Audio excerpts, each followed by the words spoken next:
I'd like to introduce our speaker today, and our speaker today is Sahni, who is from Unispace. He's based in Unispace's London studio, but he does travel extensively across Asia Pacific, Europe and North America. And his knowledge comes from an exposure to a variety of sectors, including technology, finance, FMCG even, real estate and engineering. A dynamic leader and thinker, and someone that I've shared the stage with, and I love hearing the thoughts from both the company Unispace and the individual Sam. So what we're going to do as we go along, I just wanted to let you know that we're using the chat box for questions today. So if you do have any questions, do put them in the chat box. I will put them to Sam to the end because it's quite disturbing doing that along the way. So I will pick up the questions towards the end, and we look forward to your presentation. Sam, it's over to you. Thank you very much for giving us some of your time. Thank you, Mark. Can you hear me well? Perfectly fine. Thank you very much. Brilliant. Hello all. Very pleased to be here today sharing platform with Herman Miller and you all across the globe. My usual personal preference is to have face-to-face meetings and present these type of thoughts in conferences where I can have a lot more conversations before and after with like-minded people. However, we live in a strange world today, and Mark gave quite a mouthful introduction to myself. One correction is I used to travel. It's been 6 months that I haven't seen an airport. But I have gained new skills in this time, and I'll cover some of those with you. Today I wanted to talk to you about Propeller Workplace and the Propeller framework. And this concept has basically come about 3 months ago, as we've seen sort of the world changing heavily overall. And as a consequence, the workplace is also changing. A lot of factors other than the pandemic resilience building are feeding into the Propeller kind of mindset.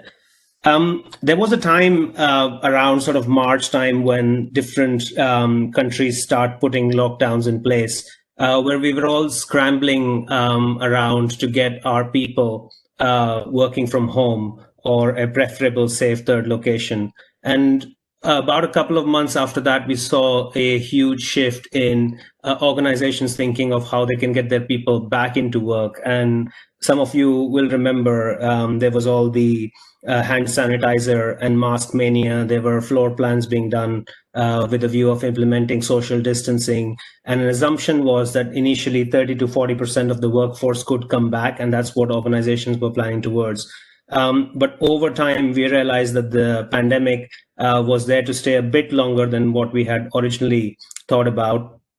And more recently, last week, when Boris Johnson announced in the UK that it may be here to stay with us for the next 6 months, and we have to get used to a slightly different way of life for a period of time. It's just given a lot of organizations a lot of questions to think about, and those are on your screens. And I engage with a lot of C-suites, a lot of CEOs, and their questions are, is sort of returning to the office right now right for my business? What is the purpose of the office moving forward? How does productivity and output will be impacted over a period of time? What can we do to make people feel more safe and also provide provisions for their own safety? And the bigger one is, how does this pandemic impact the future of the workplace? What does a post-COVID workplace look like? And we've been focusing on that. That's where Propeller framework comes out of. And it's not basically looking at a crystal ball. We're talking about very near future. In fact, we are working on about 12 projects right now implementing the Propeller framework. A little bit about Unispace. So we are a global design firm with integrated project capabilities.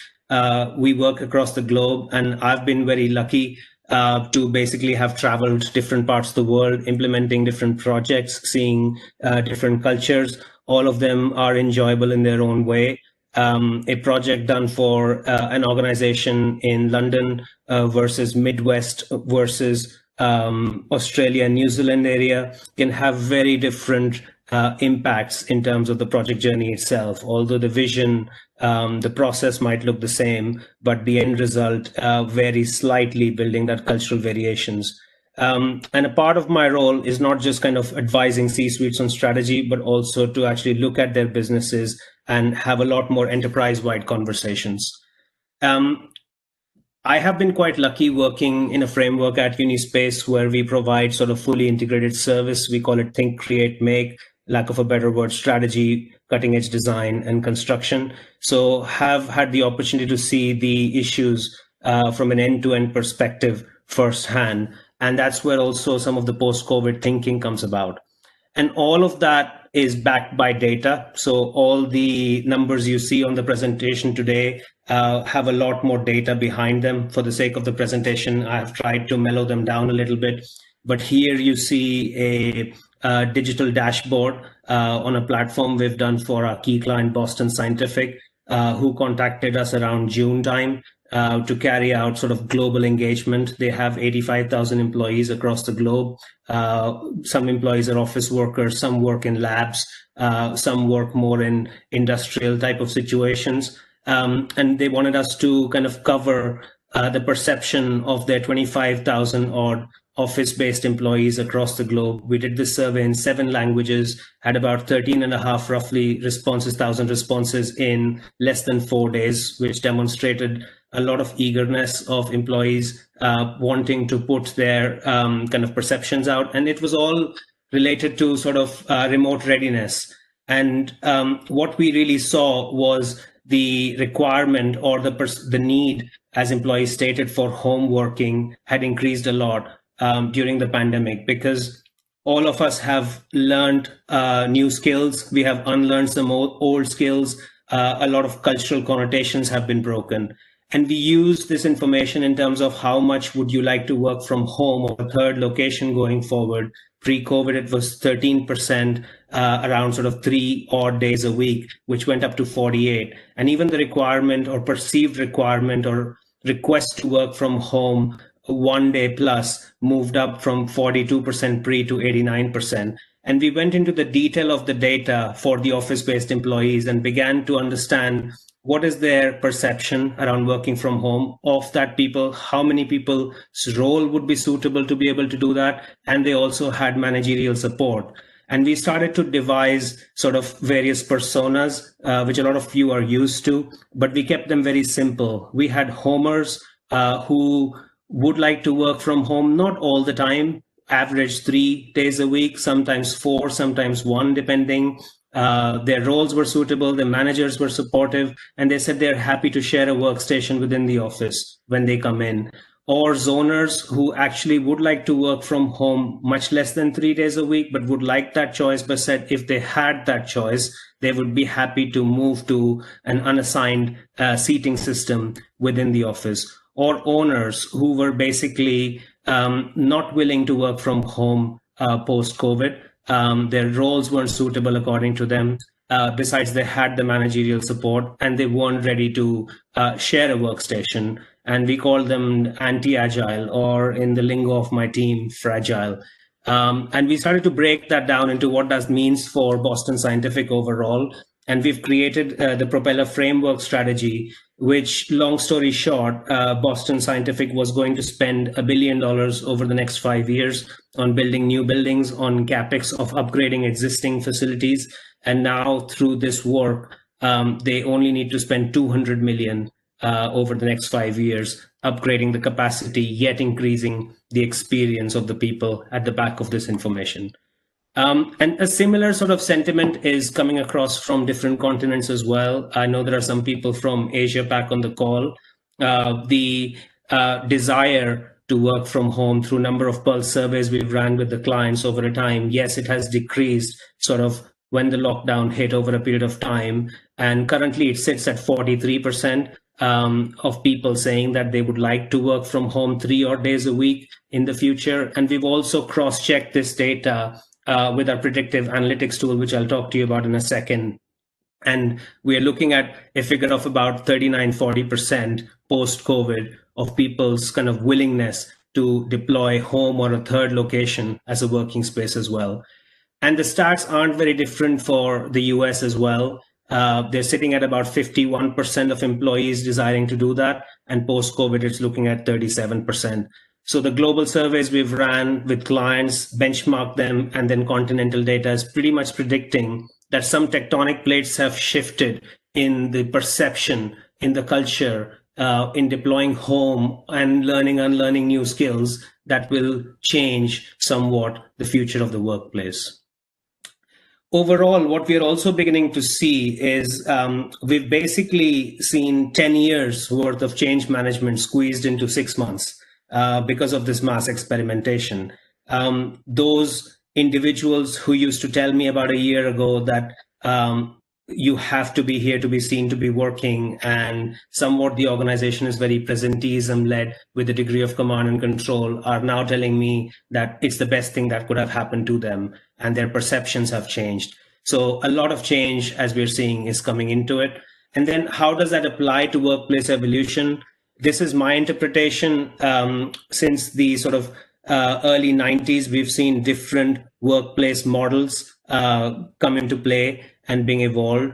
Every 5 years, we saw a different iteration of workplace model. From open plan, we went into activity-based working. Then there was an agile with a small a, which was basically allowing specific people to be a little bit remote, give them a little bit more empowerment and autonomy, to then a technology sector bringing in agile with a capital A, which is now flowing itself into a number of sectors such as FMCG, moving into project-based working, which we've been moving businesses towards almost from 2015 onwards, inspired by the likes of McKinsey and Bain, to now Propeller. And then again, it's been fueled by that 6 months of change squeezed in our lifetimes here.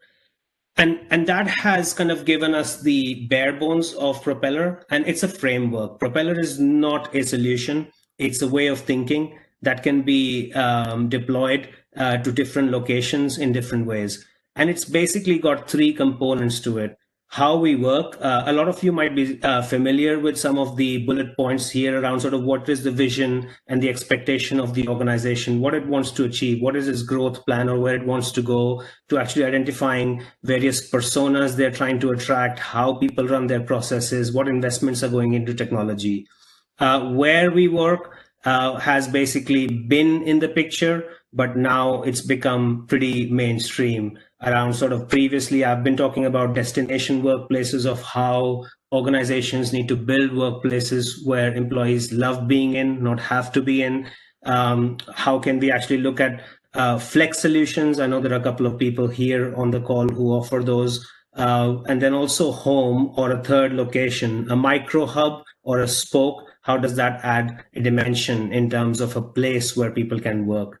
And then when we work is another one that is coming into the Propeller equation as well. How do we divide our time? How do we split our time, but also how we split it, not just within our teams, but also in a cross-functional manner, and external facing time as well. So all of those are key variables that come together to form the framework. So let me take you through the Propeller thinking from the very basics. Having engaged with over 1,000 people,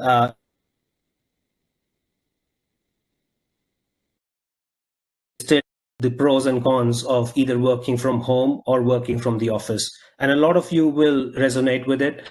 I'll start with working from the office. Obviously, co-location and synchrony. Co-location is coming together, and synchrony is sort of morning getting in to the office, afternoon, evening coming out of the office, has driven the principle of what an office is. And that's been driven by humans coming together to collaborate, to socialize, to work together on a common purpose. That's been there, but lack of focus or noise issues, or people traveling in longer distances, we all know them. They have always been the issues. And then working from home as well, having some autonomy, no travel time, work-life balance for some have come in, but I'm also hearing excessive video conferences, collaboration to collaborate, meeting people to decide the agenda of the next meeting, to decide the agenda of the next meeting, and then meeting leading to a lot of conference calls, etc., have been issues. well-being, lack of social connectivity. We all know about that. That's a very important human factor which has been missing. But there are some positives as well around ability to focus much better. So these all come with pros and cons, and it's about having the right balance. Now, there are organizations who may just sit through this and not do anything and keep up with their old environments and try to retrofit the users with a newer perception, newer experience into it back again. And to those, I think what we are saying is that we see desks potentially being quite unoccupied when things do start to return back to a degree of normal. 80% is our figure, and that's been calculated at the back of client interviews and a lot of objective data coming out of our online surveys as well. And how that's calculated is, we all know desks were used obviously 50 to 55% of the time on average before. There's been some reduction in the workforce, unfortunately, in some situations. That's added a higher degree of absenteeism figure. And then that data that I showed you earlier of on average 2 to 3 days wanting to work from home, if that is implemented, and a lot of PNC teams out there are working on formal programs to make it formal. Big organizations are doing this as well. Will add another 20 to 60% of decrease on that core occupancy. And that will lead to sort of the desk or the office being a much lesser deployed and used commodity within the workplace. So forcefully or willingly, organizations will have to change. And that's where the Propeller framework also builds in. So it basically is a personal shift as well for many. Having spoken to quite a few people who are actually within the right government legislations following them are going into the physical office. They are now going in for a reason. They're going in for a purpose.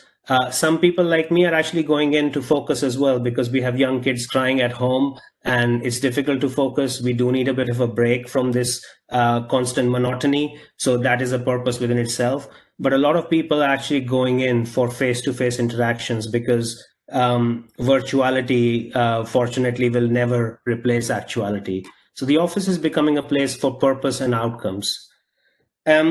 Another building block to the Propeller thinking is back in 2018, we did a lot of work for Facebook, and Facebook came to us asking for advice because they had a lot of people which they call digital natives. These weren't necessarily young people. I personally hate bucketing people, and I hate the word millennials, but this was a good proportion of workforce which was doing everything online. And at that time, we were working with organizations defining their workplace strategy, writing their briefs, which you see on the left-hand side of the screen, by following a very robust process of identifying how people work, what do they do, ultimately leading to activities which were focus, which also covered some individual routine work, collaboration, the buzzword of the last decade, social aspects, and then learning. And we were devising briefs through that. But Facebook's question was, how do we actually design a workplace for digital natives who are actually doing everything online? The irony is we've all become digital natives now. We are doing all of these things in front of our screens. Focus work works very well from home at times for those who have the space to do it, who have the right environment to do it. Collaboration, everything is happening online now. Learning stats have gone up. If you looked at LinkedIn Learning articles and how they're performing, it's basically shot through the roof during the pandemic. And even social activities somewhat are happening online, albeit not performing as well as the actual social activities should perform. And here's a data snapshot of what our surveys are showing in reference to that. So on the left, you see the data from pre-COVID era, and on the right, we are seeing the data from sort of forecasted post-COVID era, when things do start to return back to a degree. In the past, the office, the real estate, was doing a lot of heavy lifting. Focus, 90% of this was supposed to happen from there. Maybe some people were allowed to occasionally work from home. I've just come off a call with another global client who told me that their standard was 1 to 2 days a month allowance to work from home, officially speaking. And that was much lesser. Collaboration, you wanted to dial into a meeting where everybody was in the office. Yes, I mean, culturally, it was not the perfect thing to do, and you would feel bad for doing that. Learning happening a lot in the office, a lot kind of peer-to-peer learning as well. And then social was 100% happening within the office. But as the home has come into the equation, we're learning that focus can happen from this space. Whereas for some, focus will happen in the office. Like I explained, they don't have the right spaces. They live in shared houses, or they have young kids crying at home like myself. We would use the office for that. The collaboration balance will shift where you can dial into a meeting as a participant or even as a leader, depending on your technical skills, from a third location. Yes, you can, but there is something that happens within the office which is much more face-to-face, much more tactical. And what we are hearing is the conversations that happen before and after a meeting are somewhat more important at times.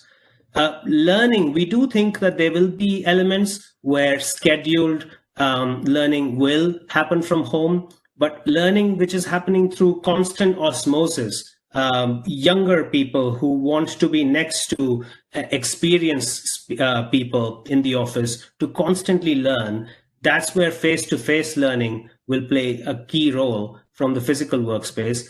And social, I think people are crying out now to basically connect with their colleagues in a non-work manner. And physical office, now we realize the importance of that from that angle.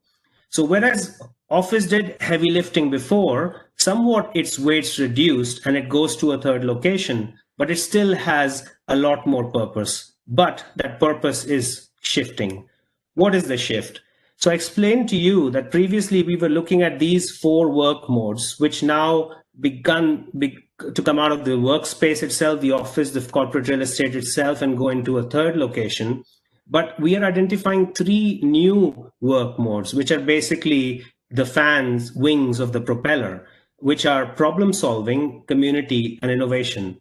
So what is problem solving? Problem solving is somewhat an in-between work mode that sits between focus and collaboration. So we collaborate on something together, and then I might have to go away and focus on a sprint task that I can bring the results back to the team and again work through that.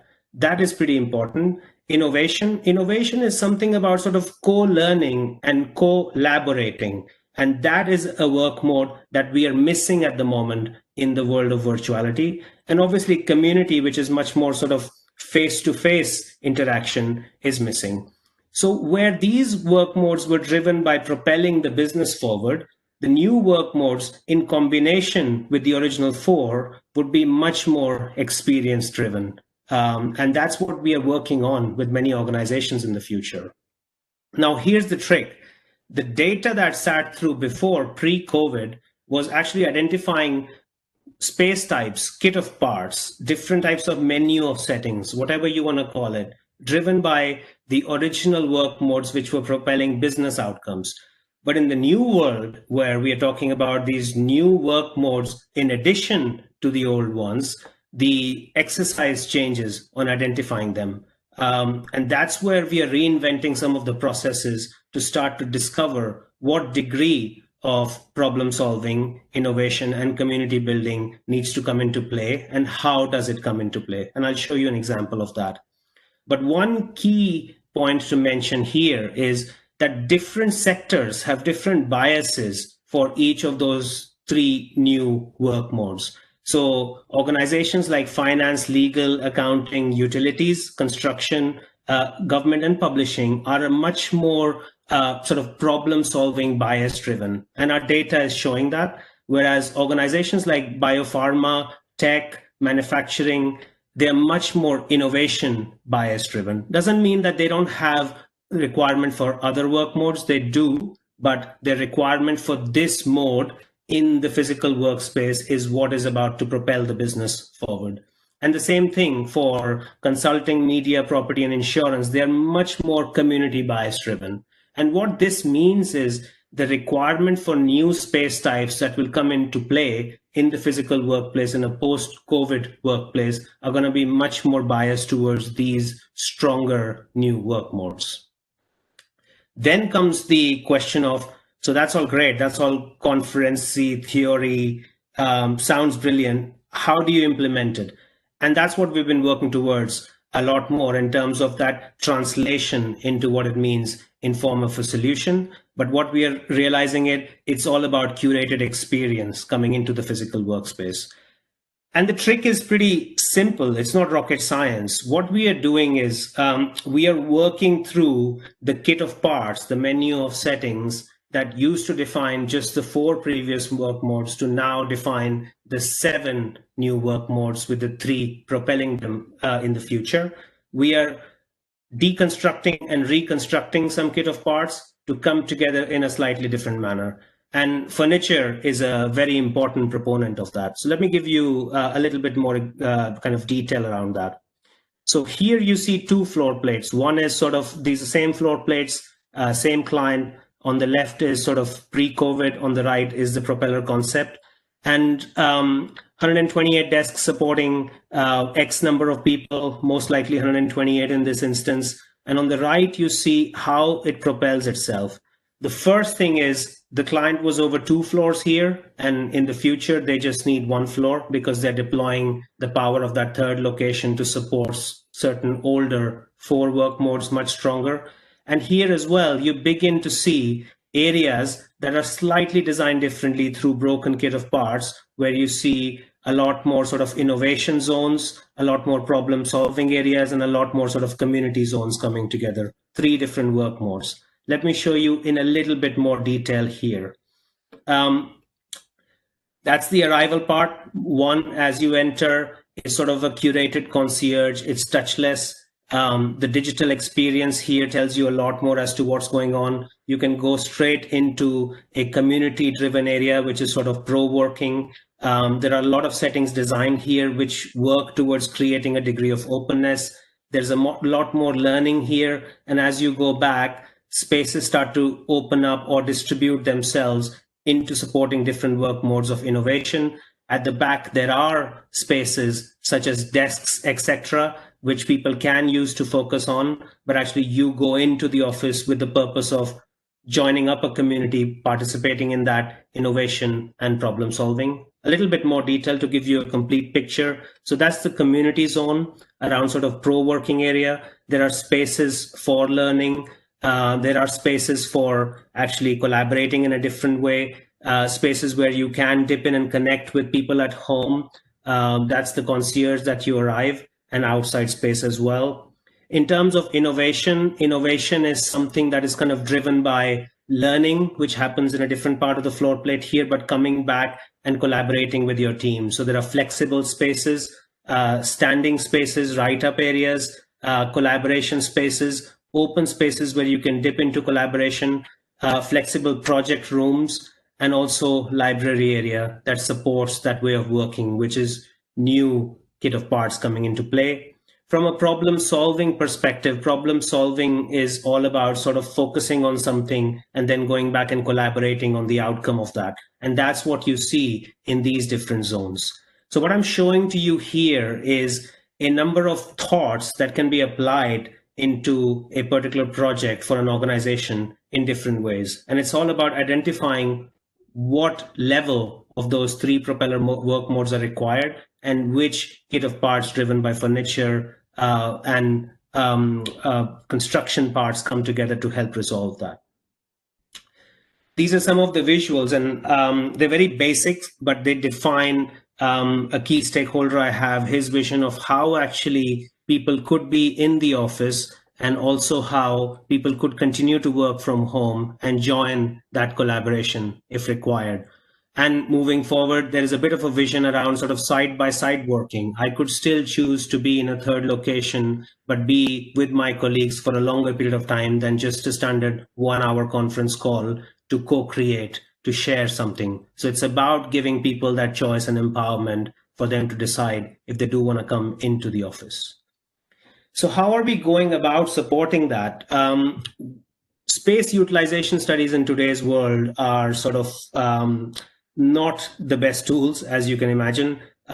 Previous data is very helpful, but we are coming up with a new tool called Predictive Analytics. And what we are doing there is we are picking up the data from the surveys we are running with organizations, the Boston Scientific one I showed you. We've started to benchmark those, looking at data from companies that have returned to work in some degree and what their experiences have been, triangulating that by data from Bureau of Labor Statistics to talk about what percentage of workforce against what functions will be using the office space and in what proportions. So how many days in the office they're coming into. That forms a bit of a starting point for us to start pushing our analytics further with predictive analytics. What that is showing to us in principle is that where pre-COVID you had the space usage of 100%, unfortunately, there has been workforce changes, furloughs, redundancies. Unfortunately, that has happened to a degree. You've just got to pick up the newspaper to see that. And we are seeing a standard reduction of about 10 to 30% in quite a few organizations. Then you add the perception-based data of employees wanting to work from home or a third location in the future in terms of occupancy. That pushes the number down further by another 10 to 30%.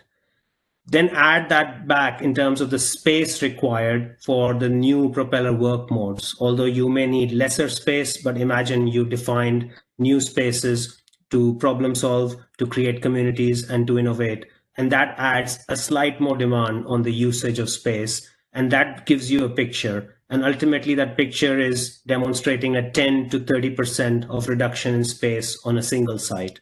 And funny enough, looking into it, I was comparing this picture to the valuations of the real estate investment trusts in the market out there, and it is showing a correlation. So I'm just wondering if that is just incidental or there is some connectivity in there or not. But we do believe that 10 to 30% of reduction in space, but higher experience of space is going to be important. And that's what this slide is showing to you, that building that degree of trust, which we've earned now through this mass experimentation, add to that the second propeller of actually experience at work, supporting problem solving, community innovation, can actually result in a win-win scenario with 10 to 30% less space, but 30% much better space, much better experience per square foot coming into the office space. And then we're working on applying this to portfolio scenarios of how organizations can reevaluate where people live, where people work, and what the hub and spoke model is. Now, spoke is a word that does not demonstrate the same intensity as a hub, but our intention is that spokes equally support some of the Propeller work modes as much as the core work modes. And we're calling them almost micro hubs now for many organizations. They begin to provide a third location, which reduce the travel time, but also perform in some instances much better than the home office, should that not be available. But overall, when you look at it from a portfolio point of view, it's a higher quality of experience with a lower cost base over a period of time. So how are we going about doing this thing? The process itself has changed a lot now. We do want to understand the business strategy, where CEO mindset is sitting, what is the workforce strategy, just not the workplace strategy, and what data exists around there. On top of it, we begin to think about the real estate strategy of actually understanding the workflows in the COVID era of how teams and cross-functional teams are working, pick up the data from the work ready or remote readiness surveys, and add a lot of kind of global data benchmarking and predictive analytics to it to define the right spaces that support the new Propeller work modes. And from there on, we begin to create sort of pilot or test fits that can go into kind of a production line of becoming a project, but back all of that by a business case, because you've got to invest money to save money. And the more you do it, the more you get back. And from there on, it goes into delivery and post-occupancy evaluation. That's what the journey begins to look like. So I hope this gives you a good context of sort of what Propeller Workplace is, what our mindset is, where we are at the moment, and where we think organizations could be going. That's it, guys. That's all for me today. Sam, thank you very much for an outstanding presentation. Really, really informative and very, very clear. Thank you very much. I do have a couple of questions. Quite specific one, quite specific. Do you see, when you showed visions of the spaces, do you see there being more movable walls, and also another question kind of related to that, more partitions or more pods? What do you think will change with regard to that? Flexibility and adaptability has been a key requirement within the Propeller solutions. So we definitely see a lot more applicability of these type of solutions within sort of the Propeller journey. Absolutely, that's the answer, Mark. Organizations are a little bit hesitant to commit to sort of longer term solutioneering, and that's what I'm seeing at the moment. The observation I've had over the last 6 odd months is I think we are going to see a reduction in the expectancy of lifespan of a fit out. Whereas 5 years ago, we were talking about the fit out to have a lifespan of 5 to 7 years, maybe a little bit beyond that. Now, I think the expectations are changing because it's very hard to predict what the business will need in 2 to 3 years' time. So that's reducing. And within that time scale as well, within the solutions, organizations and people are expecting a lot more flexibility and adaptability to be built into the solution. But one thing I've learned is when you build too much flexibility and adaptability, only about 30% of it is being used. It's the same thing as my phone having 300 features. 90% I'm not even aware of. I only use the 6. So on a project in Switzerland, we built in a lot of flexibility and adaptability, trained the users, did a hell lot of change management, transformation management. When we did post-occupancy evaluation about 4 months ago to assess how spaces were being used, a lot of it wasn't being used by the users over a period of time. So definitely yes, but with caution. Thank you. And I think you did answer this during your presentation, but do you think this model is going to require less footprint, or will the existing footprint just be modified?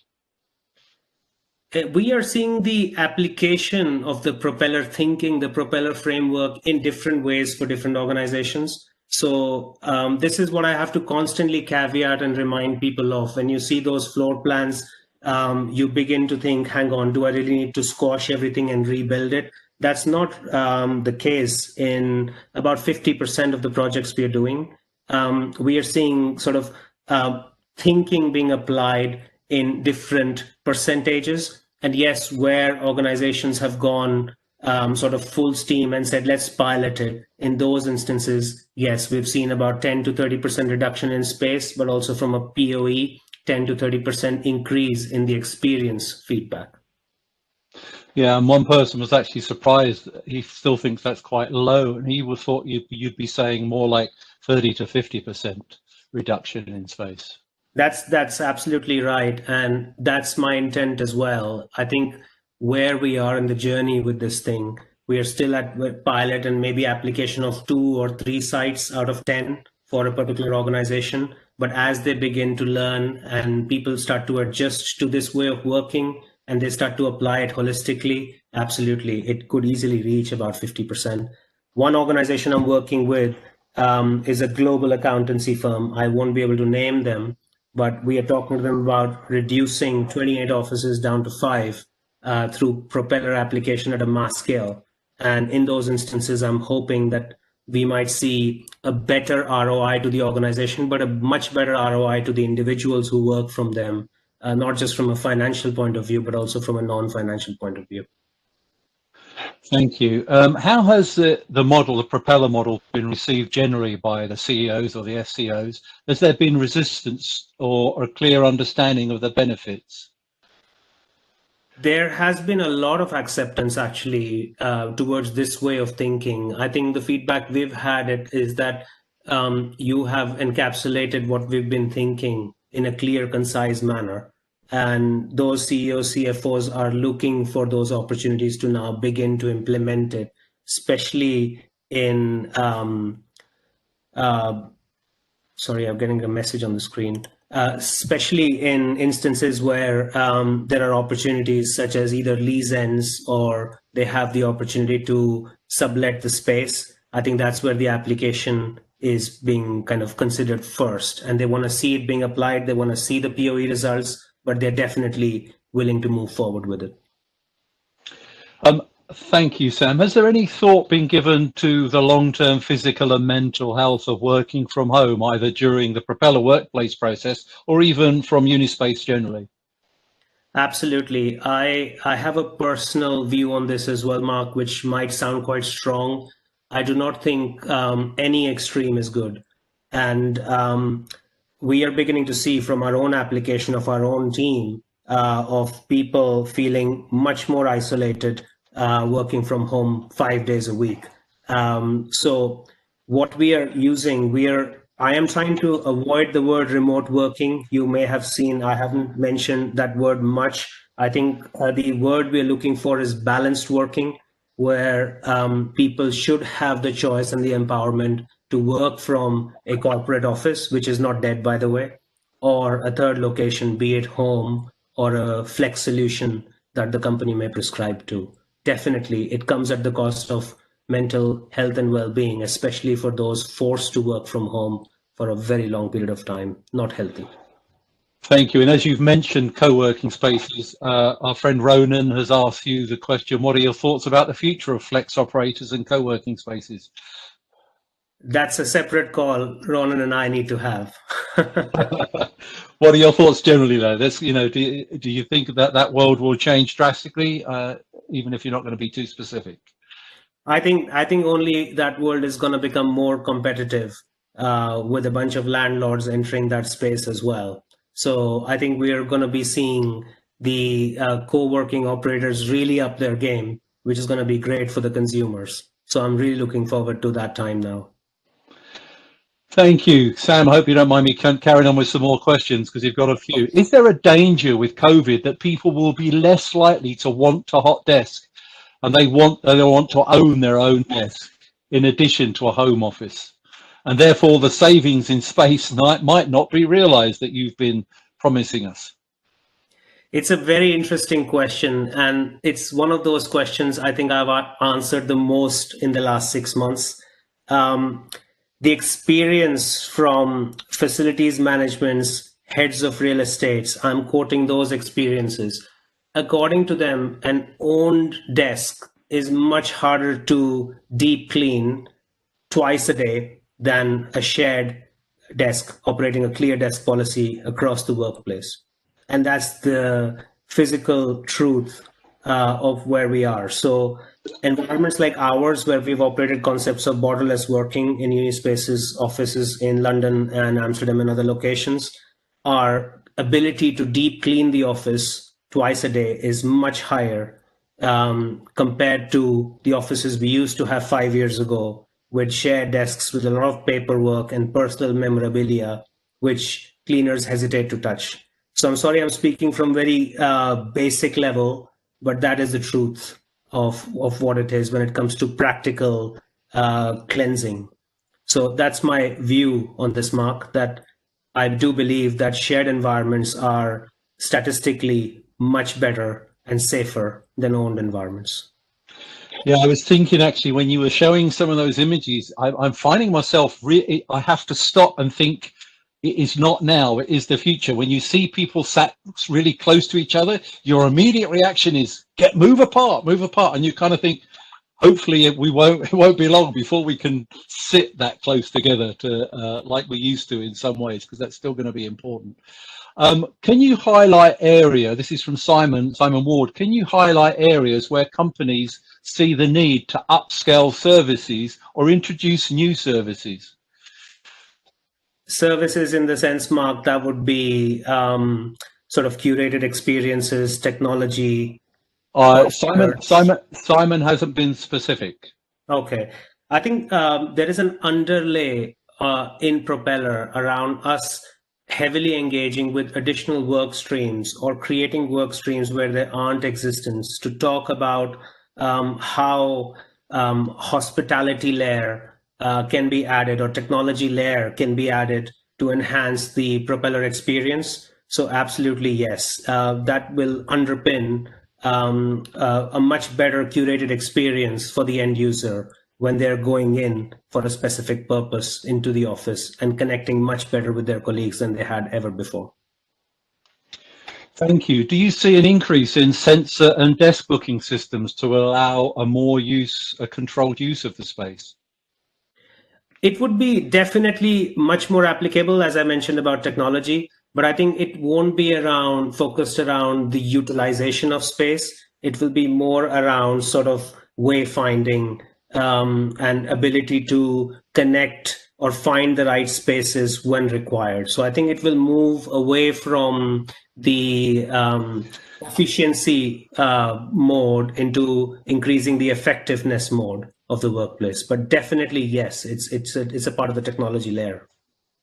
I have another quite more specific question. Do you think that in your scheme, a deeper plan office floor is better to accommodate the Propeller workplace than a shallower floor plate? It's a very specific question. I have seen, I think, deeper in the sense of appropriate deeper is my experience with this. We've had a client from Asia who are looking at 60 to 80,000 square feet per floor. And that depth of floor with such a concept applied doesn't really add much to the experience. So deeper, yes, compared to shallower, but not that deep. Thank you. And I have one last question for you, which I think is quite appropriate as I'm standing at my new Herman Miller standing desk, which arrived this week. So I'm quite excited about that. Do you see what part does ergonomics play within all this shared workplace? I think ergonomics is the next big thing. We used to talk about engaging with brand, technology, PNC or HR pre-COVID when we were talking about workplace strategy in general. Now we are talking about environmental health and safety, especially referring to ergonomics as a work stream. We definitely want to engage with and involve them in this journey, because it's just not limited to shared spaces. I think it's also extending itself to organizations having to think about the home or the third location where people are working from. Simple reason, I see a lot of claims coming into play in 2 to 3 years' time, where organizations push people to work away from the office by doing anything like this, but not considering that giving a rise to a lot of claims. So ergonomics will be one of the key work streams through and throughout, not just up to shared workspaces. Sam, thank you very much. I've had lots of requests for the presentation, but just to let you know, Sam has shared with us a superb PDF of the output, very, very detailed. So it won't be the actual slide deck, but it's pretty much similar in the PDF, which will be in a follow-up email that you should receive tomorrow. I've also put in the chat boxes further list of our webinars. I'm delivering one on distributed workplaces in a couple of weeks. So Sam, this just leads me to say thank you very much for an outstanding presentation. It was really excellent, very clearly done, and there's been a lot of really positive responses. So and also in the follow-up email, you'll be able to connect with Sam on his LinkedIn profile as well. We'll share that with you. So thank you everyone for joining us, and Sam, thank you for your very precious time. Thank you. Thank you, Mark, and thanks, Herman Miller, for the opportunity. I look forward to speaking you all separately. Please get in touch, and let's make the world a better workplace world. Thank you, Sam. Enjoy the rest of your day, everyone. Thank you. Bye.